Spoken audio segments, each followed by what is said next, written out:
Muddassir suresi Mekke'de nazil bolgan. Cemi 56 ayet. Nahayeti şefkatlik ve mehriban Allah'ның ismi bilen başlayman. Ey vahiy nazil bolgan çağda kiyimge çömkilip alğuchi peygamber. Tur, insanlarını Allah'ның azabıdan agahlandır. Perverdigarını ulugla, kiyimini pak tut. Azapdan, yani azapqa qaldırdıgan işlardan jiroq bol. Köp ilish niyetida berme. Yani bir kishiga bir sovg'a bersang, uningdan bergan narsangdan ko'proq narsa ilishni tama qilma. Parvardigoringning roziligi uchun qavmingdan yetgan arziyatga sabr qil. Sur chilingan vaqt u kun qiyin kundir. Kafirlarga oson emasdir. Ey Muhammed, men tenha yaratgan kishini, yani Velid ibn Mughirani manga qo'yivat. Onunğa nurgun mal berdim. Onunğa köz aldıda turduğan oğullarını berdim. Onun abroyunu östürdüm. Andın o yani köp berişimni təmə qıldı. Yoq, yani onun xalığını bolmaydı. Çünkü o bizning ayetlerimizge qarşı çıktı. Onunğa qattiq azabımni tetitiman. O peygamber ve Kur'an hakkında oylandı. Kur'an toğırlıq nemi deyişini ve qandaq böhtan qilishni planladı. Lanet bolsun ki o qandaq planladı.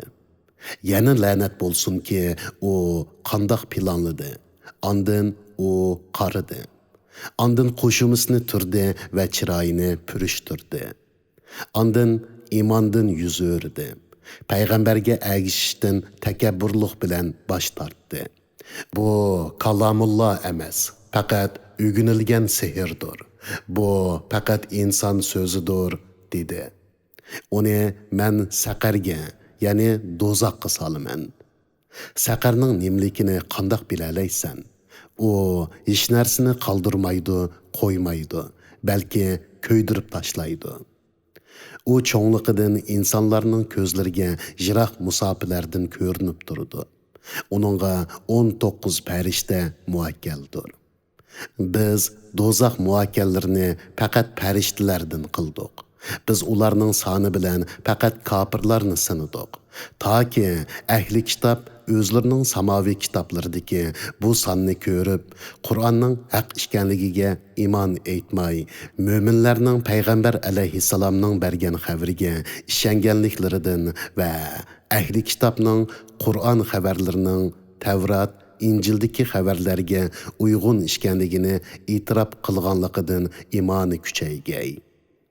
Ahli kitap ve müminler bunundan şeklenmeydi.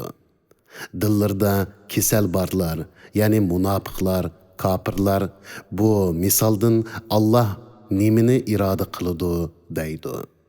Allah muşunda xalıgan adamni gumrah kılıdı, xalıgan adamni hidayet kılıdı. Perverdigarının qoşununu, yani pəriştilərinin sanının köpligini, ularının küş quvvetini ve ularının yaratılışdaki çoğunluğunu faqat o özü bilidi. Bu, yani Allah bayan qılğan dozaq faqat insanlar üçün vəz nəsiyyətdir. Yoq, yani o məskır qılğuçılar qabi qilmishidan yansın. Ay bilen qasam ki, ötüp ketken keçi bilen qasam ki, yorgan sübih bilen qasam ki, şübihsiz ki dozaq balalardan biridir. Onu qandaqmı məskırı qilsizlar ve onunğa çin pütmeysizlar. O insanlarını agahlandırğuçudur. Sizlerden cennetke ilgirleşni xalıgan yoki dozaqdan çekinishni xalıgan adamni agahlandırğuçudur. Her insan qilmishlari tüpeylidən dozaqda məhbusdur. Faqat ashabi yamin, yani saadetmen müminler bunundan müstesna.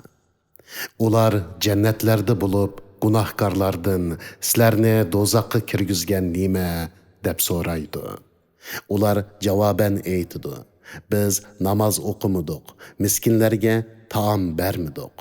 Biz behuda söz qilg'uvchilar bilan billa behuda söz qilatdiq. Qiyomat kunini inkor qilatdiq.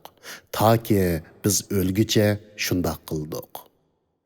Şapaat qilg'uvchilarning shapoati ularga foyda bermaydi. Ya'ni ularni Allohning azobidan qutqizadigan shapoatchi bo'lmaydi. Ularga butun ahli zimin shapoat qilgan taqdirdimi, ularning shapoati qabul qilinmaydi. Ular nemishqa vaz, ya'ni Qur'ondan yuz o'riydi. Go'yo ular yo'lbosdan qochgan yavoyi eshaklardir. Ya'ni bu mushriklar Muhammad alayhissalomni ko'rganda, uningdan xuddi yo'lbosni ko'rib qochgan yovi eshaklardek qochidi. Balki ulardan har kishi o'ziga ochiq sahifalar berilishini xohlaydi. Ya'ni ular Allohning Muhammad alayhissalomga nozil qilingan kitobidek kitob nozil qilinishini ta'ma qiladi. Yo'q, ya'ni ular mundaq ta'madan yonsin. Balki ular oxiratdan qo'rqmaydi. Yo'q, muqarrarki u, ya'ni Qur'on vaz nasiyatdir. Ular o'zlarining baxtiyor bo'lishini ko'zlaydigan bo'lsa, Qur'on ularning vaz nasiyat elishiga yetarlikdir. Xohlagan odam uningdan vaz nasiyat oladi. Ular faqat xohlasa, ondan vaz nasiyat oladi. Allah bandalari qo'rqishga tegishlik zotdir. Bandalarni mag'firat qilishga loyiq zotdir.